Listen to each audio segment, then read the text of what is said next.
दोस्तों, नागमणि एक इच्छाधारी नागिन को बहुत ही शक्तिशाली बना देती है। परंतु कहते हैं कि कार्तिक पूर्णिमा के दिन एक साधारण नागिन भी बगैर मणि के विशेष शक्तियां पाती है। परंतु वो शक्तियां सिर्फ उसी पूर्णिमा की रात तक ही उनके पास होती हैं। इन शक्तियों के सहारे नागिन कोई भी रूप धारण कर सकती है, कोई भी आकार ले सकती है, कोई भी भारी चीज उठा सकती है।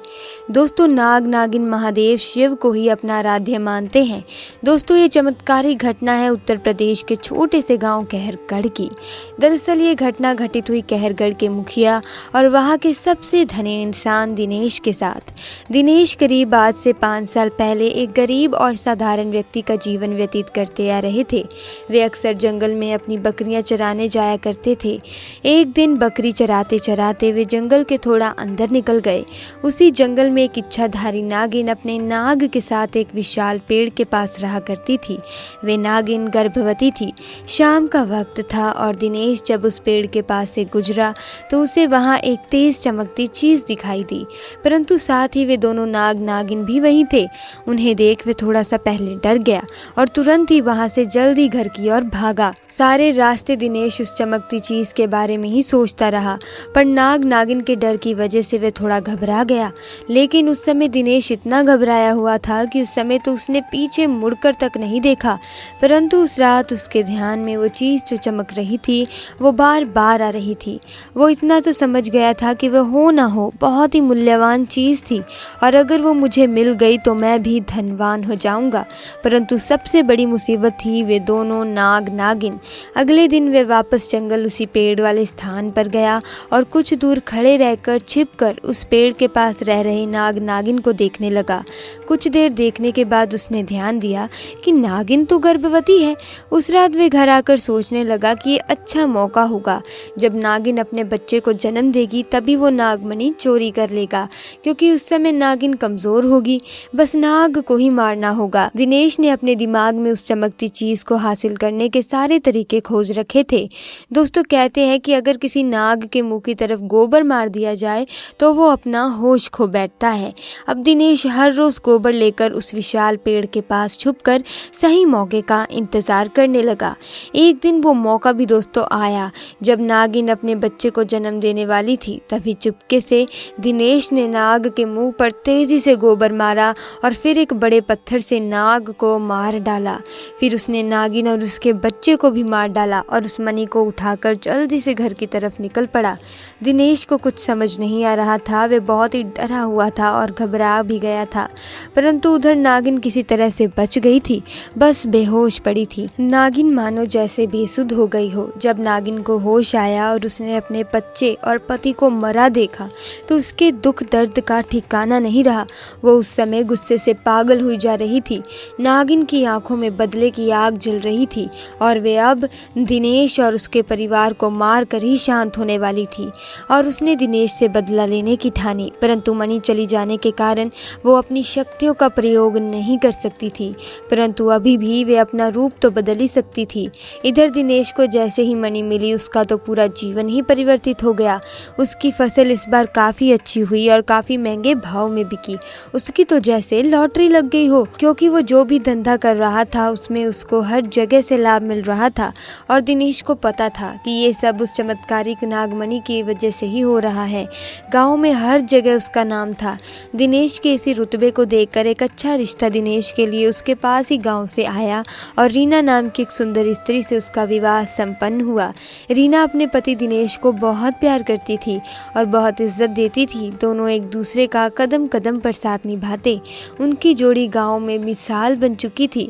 उधर नागिन भी एक पुरुष का रूप धारण कर केशव नाम से दिनेश के यहाँ उसका मुंशी बन गया और दिनेश का विश्वास जीतने लगा। दिनेश भी केशव के व्यवहार और वफादारी को देख उसे अपना भाई समान ही मानने लगा। एक दिन रीना अपने पति दिनेश के पास आती है और बताती है कि तुम पिता बनने वाले हो, मैं गर्भवती हूँ। ये सुन दिनेश की खुशी का ठिकाना नहीं रहा।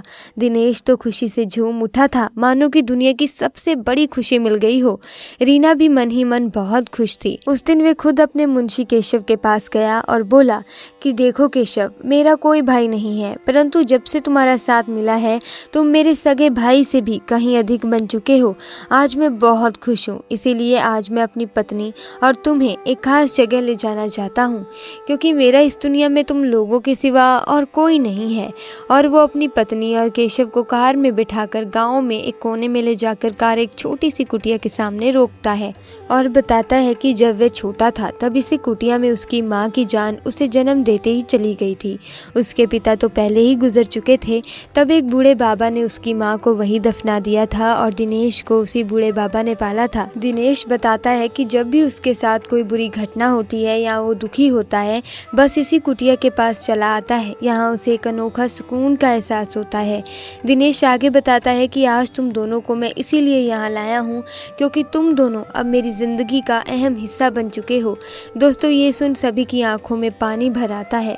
कुछ देर रुकने के बाद जब वे वापस पहाड़ी से होते हुए घर की ओर जाते हैं तो अचानक से उनकी गाड़ी पहाड़ी पर एक बड़े पत्थर से टकराती है और गाड़ी को जोर का झटका लगता है, जिसके कारण दिनेश तो कार में ही फंसा रहता है, पर उसकी पत्नी रीना पहाड़ से नीचे गिर एक पेड़ पर अटक जाती है और उस पेड़ के ठीक नीचे बहुत ही गहरी खाई थी।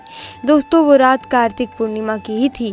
केशव अपनी शक्तियां पुनः पाकर नागिन रूप धारण कर लेता है। दिनेश केशव को देखकर चौंक जाता है क्योंकि केशव अब नागिन में पुनः बदल गया था। वो नागिन दिनेश को बताती है कि कैसे ठीक इसी तरह वे भी इसी स्थिति में फंसी थी जब दिनेश ने उसका पूरा घर संसार लूट लिया था, उसके पति और बच्चे को मारकर, और आज मेरे पास बदला लेने का एक अच्छा मौका है। दिनेश घायल गाड़ी में फंसा हुआ था और रो रो कर नागिन को बोलता है कि भले मेरी जान ले ले, परंतु मेरी पत्नी गर्भवती है, उसे छोड़ दे। परंतु तभी उस नागिन को अपनी वही स्थिति याद आती है कि क्या होता है जब कोई अपना छिन जाता है। ये जिंदगी का सबसे बड़ा दुख होता है। नागिन ने दिनेश का उसकी पत्नी के प्रति सच्चा प्यार देख उसे माफ कर दिया और रीना को उस पेड़ से निकाल कर बचा लिया तथा दोनों को हॉस्पिटल छोड़ खुद वापस जंगल में उसी विशाल पेड़ के पास रहने लगी। जब दिनेश हॉस्पिटल से स्वस्थ होकर अपनी पत्नी के साथ घर वापस लौटा तो उसे अपनी गलती का एहसास हुआ और उसने जाना कि उसने कितनी बड़ी गलती करी है। उसने अपने परिवार से बिछड़ने का दर्द महसूस किया। तब उस नागिन को किस तरह लगा होगा जब उसने उसके सारे परिवार को ही मार डाला था। दोस्तों, दिनेश अपनी की गई हरकत पर बहुत ही शर्मिंदा हो रहा था।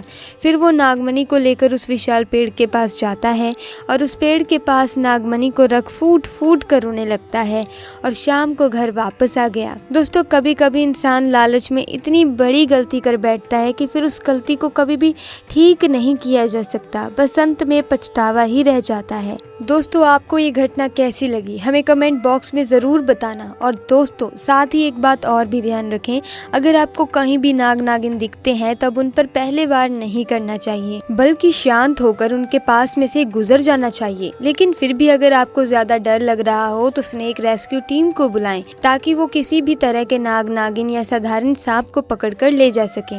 क्योंकि दोस्तों, अगर आप भूलवश ये अनजाने में या किसी सांप को नुकसान भी पहुंचाते हैं तो इसका अंजाम आपको किसी न किसी रूप में भुगतना पड़ ही सकता है। और तो और आप जानते ही हैं कि इच्छाधारी नागिन एक दूसरे के बगैर नहीं रह सकते। ऐसे हालात में जब कोई इंसान इनमें से किसी को मार देता है तो नागिन अपने नाक का बदला उस व्यक्ति को मारकर ज़रूर पूरा करती है। तो दोस्तों, अगर वीडियो अच्छी लगी तो वीडियो को लाइक करें, चैनल को सब्सक्राइब करें। मिलेंगे अगली वीडियो में। आपका बहुत बहुत धन्यवाद।